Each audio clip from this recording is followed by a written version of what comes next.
Okay, guys, so I'm gonna basically go over the deck that I played at the YCS in Houston.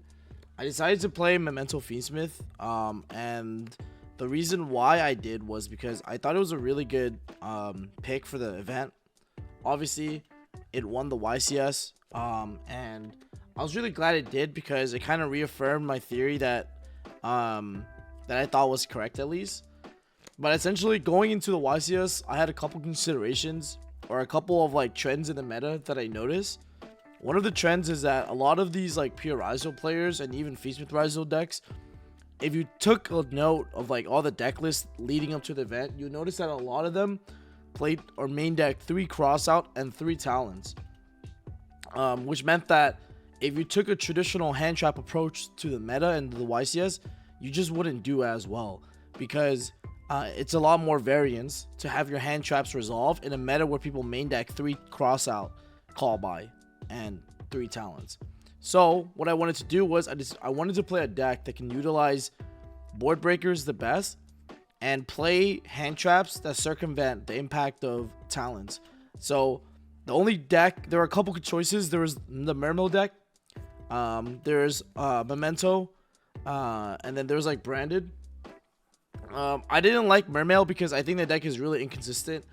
If you count like the amount of starters the Mermail deck has and the amount of combinations you need to like even start to play, it's way less starters than like a Memento deck, for example. So I wanted to play a deck that was a lot more consistent. So that's why I went to the Mermail deck. And yeah, and then I was like the Mermail deck and the Memento deck both puts up unbreakable boards going first. But I thought that the Memento deck had an advantage over Mermail in the sense that like it was way better under Chummies. Like under the Chummies, the Memento deck had a lot of ways to like play around that and like make a really strong board that like the Ryzo deck can't push through. While like I feel like the Charmies are way more effective and Droll was way more effective against the Mermail deck than the Memento deck. Like even under Droll, you can still full combo your opponent. So that's how I ended up on the deck. Obviously some shoutouts to I actually hired a coach to help me perfect this deck and like also really learn the lines. His name is Khaled. And that was like really helpful because I only had 2 weeks to kind of like master the deck. And if I showed up to a YCS with like a deck like Memento, I didn't want to play it average. I wanted to play it like the best. So yeah, I hired a coach to help me like learn how to play this deck in a very short amount of time, and I think I did pretty well. Like I got 3rd at the regional the week before in Toronto, and then I got 11th at the Philly regional with basically 4 hours of playtesting. But yeah, sorry guys, my voice is kind of shot because I was really yelling at the YCS as I was watching the finals. But yeah, so yeah, I decided to play Memento Fiendsmith. I thought the Fiendsmith version was like way better than the pure version because the board you put up was way more effective against board breakers, while I feel like the pure version like lost to that. And you also have like way more pushes. So like if you get hand trap in the pure version, I feel like sometimes you couldn't really push through without the quick plays, but the Fiendsmith cards were basically additional quick plays to help you keep pushing through hand traps, which you know, was a concern I had at some point. Like, you know, if you're playing a deck that's designed to like win when he goes first and you're not doing that, then I felt like, you know, you should assist with it. And then the other thing about the Fiendsmith deck is that, which I'll show later, is that there's so many different ways. Like, it just makes the deck a little bit more consistent too. That was like the other thing I had. So yeah, but I think the version that won obviously did really well as well, and that was the other version that I considered playing, the Goblin Biker version. But like I said, I didn't want to main deck Goblin cards because if you don't queue into Ryzo, they feel a lot worse. So I thought that the Fiendsmith was the most generic, and the Fiendsmith cards gave you pushes going second no matter the matchup. So but yeah, also if you guys are interested, I'll be releasing a spreadsheet with basically all the combos that I learned about this deck for both the pure variants, the Goblin Biker variant, and the Fiendsmith variants that you guys can also like purchase on Metafy if you guys are interested in learning. I pretty much consolidated all the combos that I learned with the help of some friends, and yeah, so I figured that would be helpful for anyone trying to pick up this deck, because this deck after the ban list is virtually untouched. But yeah, there's pure combos, there's Fiendsmith variants combos, and there's gonna be what is it? There's also gonna be the Goblin Biker version. So if you play the Goblin Biker cards, it'll have a little bit for everything. So I still think that, you know, I think post list, the Feast version will definitely be the best. But yeah, in terms of how the deck performed, I went I went X3. I made day 2. I started off really hot actually. I went 6-0. I started off 6-0. I lost round 7 on the backup feature because my opponent has a dual drive, a detonator of 3 materials, and then they have a node on the board. When they use notice effects to bring back, I should have chained Encore to the detonator to summon back 3 monsters so that he clogs up his zones and can make another rank 4. I didn't, and as a result, he got to detonator. I mean, he got to Dweller, and I outed the detonator. And then on my turn, I was able to push through like the Dweller and make like a board, but he had Nib on top of that, which I think was his random draw. So it just happens. If I outed the Dweller, I could have killed him through the Nib basically. But yeah, that was a mistake of mine.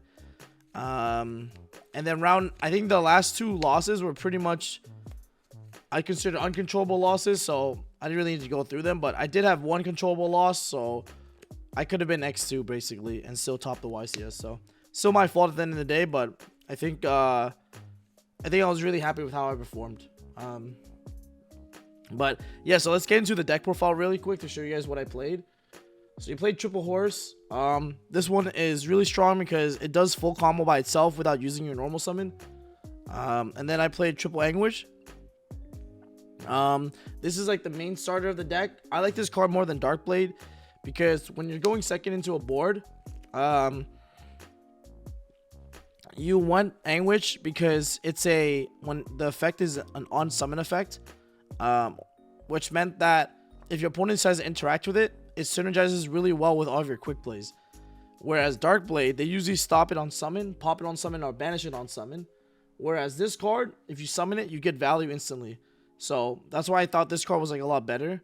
But yeah, so 2 Goblin. This is like my other favorite starter of the deck. I usually prefer this if I don't have access to Witch. You only play, the only reason it's at 2 is because you play 3 of the quick play that summons the Goblin. So you don't want to play too many of it because you have so many access to it already. But if I didn't play the quick play, like this card is like an insane normal summon. And then you played 1 Mace, which is also another starter. It's like a little bit worse, but it still works. And you play 1 Blade. I didn't want to play too many normal summons. I feel that a lot of the variants had too many normal summons anyways. So I like the fact that by playing the Fiendsmith version, you can have more extenders to combo per se. And that's what Pascal did too. Like he cut like Witch and Blade to 2 and 2. So like the max of these that I wanted were 4 anyways. Like you just don't want to draw too many normal summons. It's like really bad when you do. So there's that. Gaddock, I literally lost I lost so many rounds because I drew this guy. But it's really good if you open it with Sleepy though, or a way to make Sleepy work, because you know Sleepy is like really broken with how the deck works. And then 1 Akihiron. This card is like insane. Same with Sleepy. These cards are like, I would say like these are like, let me put Sleepy in the good pile, I guess. These are kind of like your bricks, like Akihiron and Gaddock. But Akihiron is what allows you to OTK your opponent and attack directly, which is really insane.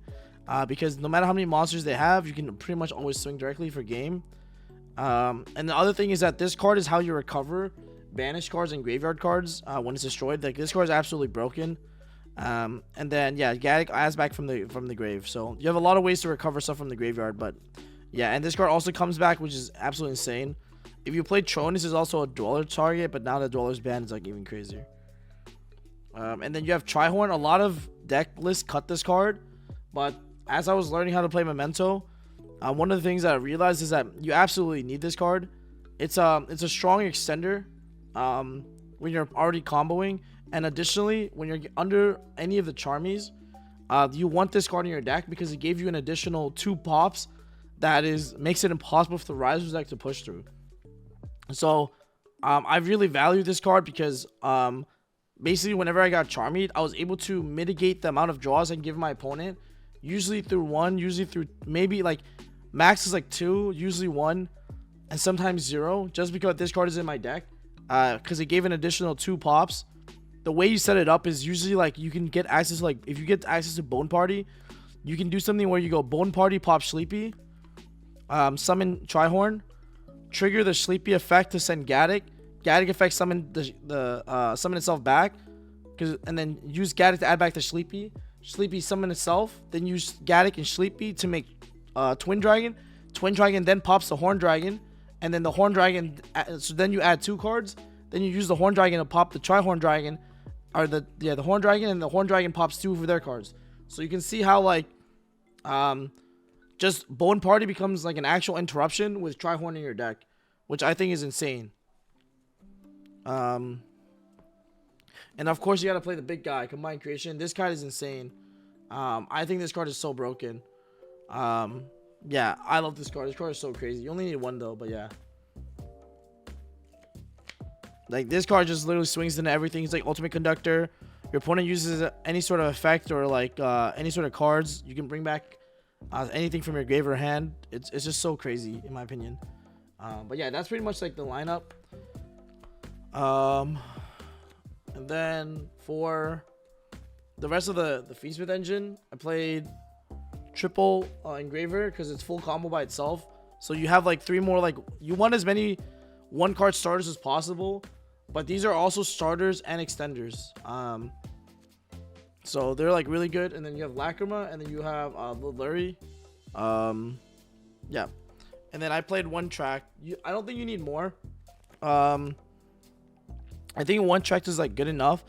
Even if you draw Engraver track, you can do a line where you go track, get Lurry, dump Lurry, make Requiem, summon Lacrima, dump another Engraver, bring back the Engraver, and then use the effect of Banish Track to fuse the Engraver, the Lacrima, and the Engraver in your hand to make a Desiree.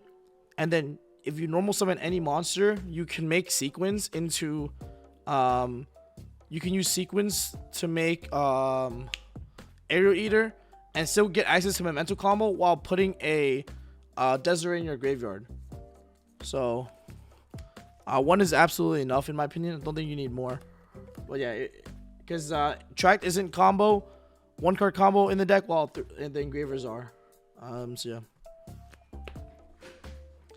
And then for more extenders such quick plays, you have 3 Bone Party.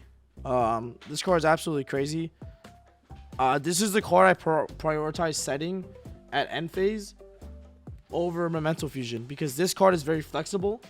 It can become a fusion if you get access to Sleepy off this. It can also become an interruption with Trihorn. The way this card is used is way stronger than Memento Fusion on your opponent's turn. But yeah, this card is crazy. And then the Banish effect allows you to pierce, which is how you usually go for a game most of the time. And then I play 2 Memento Fusion. You could play more, and I almost wanted to play 3, but the thing is, you don't. In this version, you cut some of the names down, so it's not as good. But I think that if I fit Duke of Demise in the extra deck, I probably would bump this up to 3. Cause, but yeah, it's hard to fit Duke of Demise, but that's a card I really wanted to play that I thought was really good as well. And the 3rd Memento Fusion with Duke of Demise would be absolutely crazy. But yeah, I think 2 was good enough for me though. And then you have the 3 quick play. This is really good because it works really well with the Fiendsmith engine. When you start Fiendsmith, your opponent doesn't know what deck you're playing yet, so they usually will never think to imperm Sequence on summon. As a result, you're able to go Sequence effect. If they stop it, you can then chain Breakout to dodge the imperm and then get full combo. So yeah, the card is just really nice basically. But this card is basically always full Memento combo at any point. And then you have the 1 field spell, which is absolutely cracked. This is how you get all your resources in like rotation loops. It's just so crazy. And for the non-engine, I played 3 droplets because it synergizes really well with all the quick plays in your deck. And the other reason why is because you end on Desiree a lot. So like cards like droplets and cards like breakout, if you don't have to use them to combo, you can set them. And during your opponent's turn, when you negate with Desiree, you can use breakout or droplets to sack the Desiree to send another card they control to the graveyard. So it's like it's very dual purpose in that regards. Yep. And then triple talents. I mean, not much to say. Going second, it's a pot of greed. You can look at their hand and then like, for example, like you can use it to look at their hand, beat whatever hand trap in their hand that you don't know about, or if you know their entire hand, then you can pretty much beat them. You can also use it to take. But yeah, this is what So yeah, it's at 1 now, but yeah, this is what I play at the YCS. Obviously, it was at 3 during the YCS. So this one is like very Euro. But yeah. And then this was like double summers. I mean, you can't even see the Starlight. And then I played obviously one Call by the Grave. So yeah. And then for the Charmies, I decided to play 3 Pirellia, 3-4 in the main. The reason why I did this was because I wanted to mitigate the impact of other people's talents against me. So I always use my Charmies and draw face no matter what.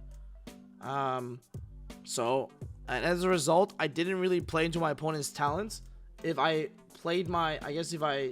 basically did this strategy. And even against Malice, you always gotta draw because they usually have to commit a normal to combo through Nib. And then a lot of them use like Bestials and stuff to finish their combo too. So that usually got you another draw as well. So yeah. But the deck was like 43 cards.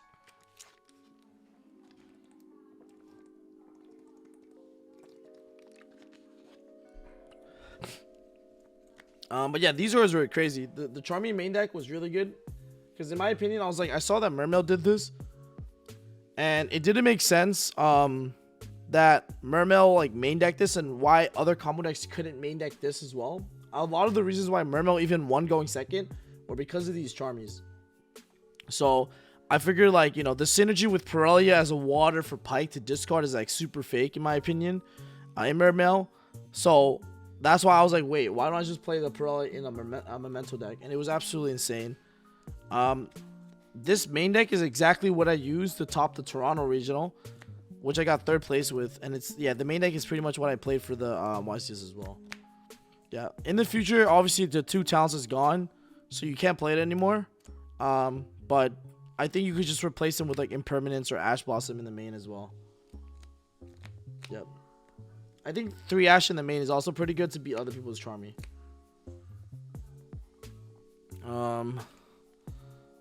Yeah. So there's that. So the main deck was 43 cards. And then for...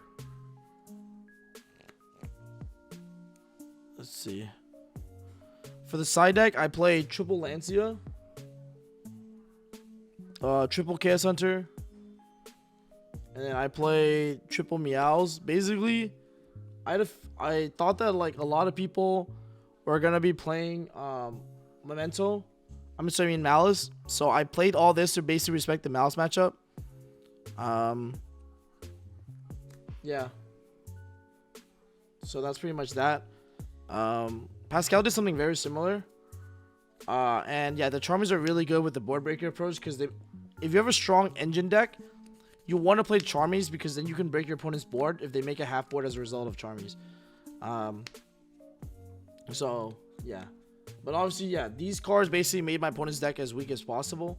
I already have like the the 6 in the main, so these cards are just like really good to help pair with that. And then I decided for going first 3 Ash Blossoms. That's it. I cited Ash just to be like a universally generic card that also stopped like other people's Charmies. The deck is very good at playing through 1, but all my opponents open 2 Charmies for some reason. So the Ash Blossom in the main were just really good because they because they're just really good because they help you beat like the Charmies from your opponent when they open 2. And then I have 3 Encore. This is basically like just to have more coverage for for like the Rizzo matchup. just because like it's like an insane out, and also beats their dweller. So yeah, it's just like really crazy. You can also like clog up their zones so that they can't use Bistos and stuff. But yeah, I think this card is like really crazy. It's like better than Encore because you can't get it's better than Tronus because you can't get Ash. Also, Encore has a really cool application that not a lot of people think of. So going second into a board, you can do something like normal summon Anguish effect, search a card. On resolution, you have priority to activate quick effects, which means you can activate Encore with priority, effectively not allowing your opponent to draw you on the resolution of the ad. So you can get 2 searches, which is, I think, absolutely insane. And I did that a couple times, and it caught a lot of people off guard to play around Drow and Lockbird. So this card is insane. That's the other reason. It's like the stuff that people don't normally think about.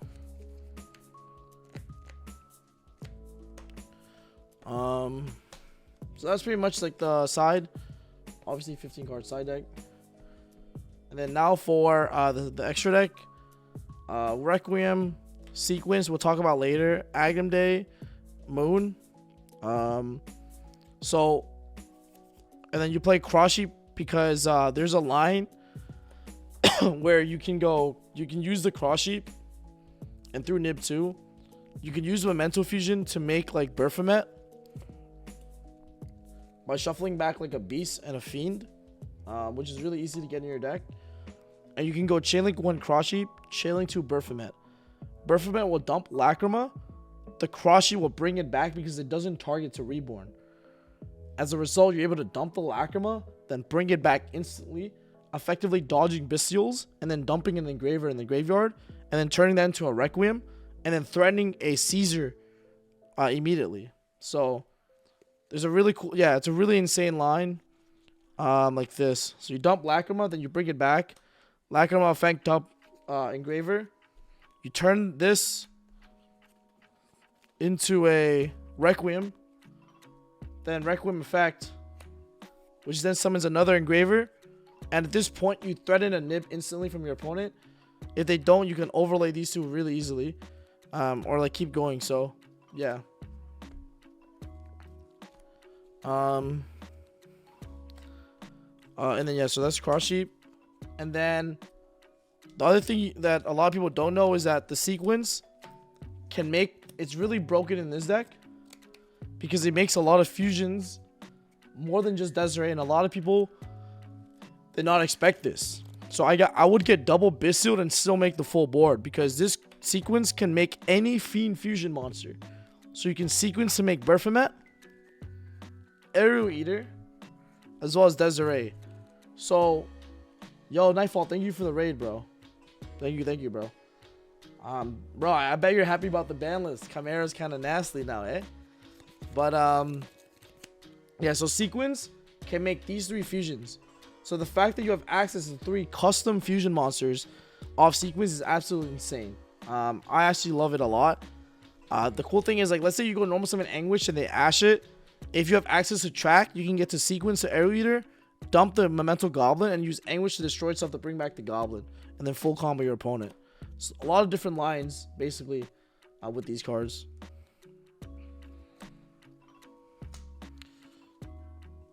And then, of course, for some other links, you play SP. This is the flex spot of the deck, but you need it for the half boards you make. Because they usually have to summon X to break your board, but they send Mirror Logic usually with X. As a result, you can SP their X, and then they have to normal summon the sword, and it forces them to have ice already. So it's crazy.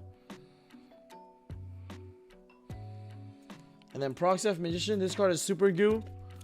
Basically, it came up for me during the YCS twice, because I play a lot of Malice. If you get Impulse on your Memento Fusion, you can use Proxef to still full combo your opponent. And also, this card has another effect where, because I main deck 6 Charmies, you can actually use the Proxef Magician after you fusion something to summon these Charmies from your hand, which are extra bodies to allow you to full combo your opponent, which is actually insane. So yeah, you summon this card on me at the giant card and use both effects. Yeah. So I use this card. I summoned it, and it can summon a Charmy from your hand, allowing you to like then get an extra body to make Moon, and then do pretty much the full line. So it's just this card is absolutely cracked. A lot of people in the Memento community that I've seen shit talk this card, but I think they just don't know the line with it because this card is so crazy. I mean, yeah, this card is insane. I full combo through so many hand traps because of this card. You can also use this to make Twin Dragon, so you can convert 2 random bodies into this. Then use this to use 2 Memento monsters to make Twin Dragon, and so get access to like the full line. Yeah, it's just absolutely insane. Yeah, but the fact that summon from hand is crazy. I've summoned a Lurie from my hand as well, then make Requiem. It's pretty nice. And then you make Caesar. Basically on all your end boards, they have to always exit, and then they just, yeah. Sometimes you don't even have to, like, your end board is so broken, you literally don't have to use this sometimes. Like, you could just have this card sit there and never use Caesar's effect, because the board's unbreakable. Yeah, Neko Equip, obviously. Yeah, it's really easy to make this card. And then Twin Dragon for the combo. And then you play 2 Creation King. You could play 1, because basically the way you're supposed to combo going first is you actually don't dump another copy of itself. But going second, it comes up too much to have the second. Like when you're pushing through boards, you want to send another copy of itself to push, because you want to go effects, send another copy of itself, banish, search fusion, first search field spell, use this to pop, then trigger the field spell to reborn, and then there are some lines with that, so it's hard to cut the second copy. Some people might play Unicorn now, so you might not be able to, but yeah, that's pretty much the extra deck. So yeah, the deck is absolutely crazy. And yeah, it's just absolutely crazy. So I definitely think this is like one of the best decks post new set, and yeah, I had a lot of fun learning how to play it. The deck is extremely hard to play though, so I definitely recommend like either getting a coach or someone to help you learn this deck, unless you want to invest a lot of time to like learn this deck yourself. But I would say it is a very difficult deck to pilot and learn. Even Pascal, who like won with Memento, like said that like the only reason he did so well with it was because he basically grinds DB, and he literally was like 1600 rating on DB, and he's like, bro, like without DB, he would not be as proficient with Memento, basically, because you need to grind this deck a lot to become really proficient at it and know all the lines and all the interactions, all the sequencing to play around all the Charmies. Like how you sequence versus Meows is very different versus how you sequence versus Pirellia versus Fua, etc. So yeah, but the deck is very cool because it can play around any of the Charmies, and still make a really powerful board. So I think it's really, really sick, and I'm probably gonna continue playing it. Yeah, I think this deck is insane. Yeah, so a lot of people might wonder, like, what about the Memento traps? I think they're all really bad. Your board's already, like, insane. And you don't want to play back roll, because then you lose to Lightning Storm and Duster, which everyone blindsided majority of the time. So, as a result, like, it's better just end on, like, a lot of frontline. And your backline is filled with Bone Party and Fusion anyways, which is already insane. Yeah. Yeah. Yeah, yeah, I basically reached out to Khaled to get help for the deck. He basically coached me on how to play this deck, essentially. But yeah, at the regional in Philly, I played the Pier version with Goblin Bikers. That's why I have these cards. And then that was also pretty good too. I think this engine is good, and so the reason why Pascal played the Terratop engine and the Goblin Biker engine I play Gabonga too. I don't it's in my pile of cards. Oh wait, did I play Gabonga? No, I didn't play Gabonga. Yeah, I didn't play Gabonga. But the reason why Pascal played this stuff and like the Gabonga stuff and then like the Terratop was because he wanted insurance against Shifter, which obviously the Fiendsmith cards are weaker into Shifter, and also like into Dweller. Terratop is like a lot better into Dweller as well. So that's why he played those cards. It's not to say one is more wrong and one is more right. It's just like for the YCS that was like his meta call per se. But you know, I just didn't feel like I was gonna get shifted every round basically. But F0 and then yeah, name party is like pretty good, and then that was his rationale. I think that made sense. I think as long as you have good rationale for why you play which cards you play in your deck, you know, then that's solid. So yeah, but going forward, because Dweller's banned, because of Dweller being banned, I think the Fiendsmith version is way better than the Goblin Biker stuff now, just because Dweller's banned. I think it was 50-50 before between Fiendsmith and Goblin Biker or Pier, but now with the Dweller being banned, 100% the Fiendsmith version is like, I think, not like way better, way better. It's just that the only reason why it wasn't as good, it was a toss up and 50-50 before, was literally just Dweller. Without Dweller, I think Fiendsmith, you just have to play it in your deck. It's too crazy. It's more ways to fusion summon, more lines, more ways to keep comboing through like infinite hand traps. Because talents and cross out going to 1 means a lot of people play more hand traps in their list. As a result of how many more hand traps people will play, because hand traps will finally resolve in a format with 1 cross out, 1 talent, 1 call by. It means that a lot of people will gravitate towards playing 20 hand traps decks. 20 hand traps, 25 hand traps. People probably play something like Fiendsmith, Kashtira, Fiendsmith, Bestial, those type of decks. And you need as many ways to keep pushing through those hand traps as possible, which is what the Fiendsmith cards allow you to do. So, don't get me wrong though, the deck is significantly harder with the Fiendsmith stuff, but yeah. You guys can check out the spreadsheet that I'm gonna work on for you guys to get the head start if you guys are interested. But yeah, that's pretty much it. You know, shout out to obviously Supreme Pro for taking me out to these events. We're gonna be restocking soon, guys. I know it's been a while, but definitely be patient. We're definitely cooking. And yeah, Duke of Demise I wanted to play. There's some lines with Duke of Demise that I can show you if you're interested. But yeah, there's some crazy line with Duke of Demise that's actually insane. That yeah. So I don't know. It was toss up. I wanted to play Duke, but I just like thought, like, you know, I talked to Khaled and he was saying that SP just comes up a little bit more. But that's pretty much the deck, guys. And yeah.